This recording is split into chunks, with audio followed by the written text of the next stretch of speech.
Баршаңызға сәлем, менің каналыма қош келдіңіздер. Бүгінгі видеода біз тауықтың еті мен картопты дайындайтын боламыз духовкада, тез әрі дәмді. Егер видео ұнаса, каналыма тіркеліп кетулеріңізді сұраймын. Видеоны соңына дейін қарауларыңызды сұраймын. Ең алдымен біз тауықтың еттерін өзімізге керек көлемде турап алатын боламыз.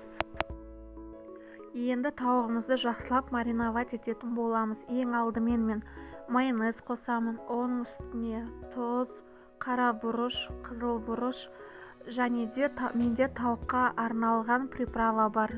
Соның барлығын қосып жақсылап бір араластырып аламын.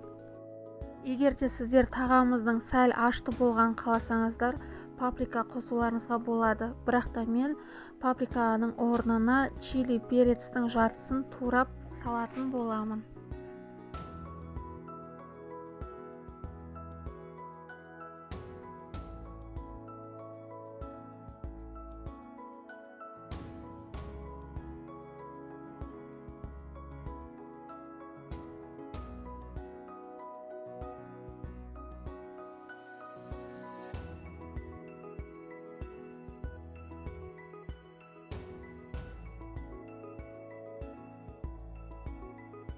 Барлық дәмдеуіштермен жақсылап араластырып болғаннан кейін үстіне 1-2 бас чеснок, яғни сарымсақ қосып тағы да бір жақсылап араластырамын.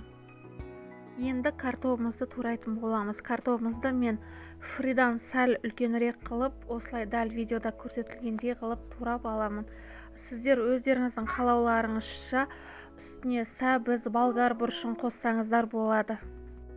Енді көкөністеріміздің үстіне тұз сеуіп, және де менде картопқа арналған дәмдеуіш, сол дәмдеуішімізді салып, оның үстіне 1-2 ас қасық сұйық майымызды құйып, жақсылап араластырып аламыз.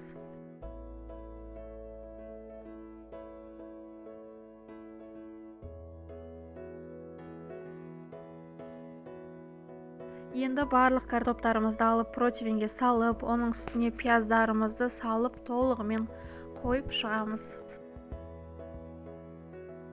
Осы көкөністердің үстіне енді біз тауықтың етін толығымен қойып шығамыз.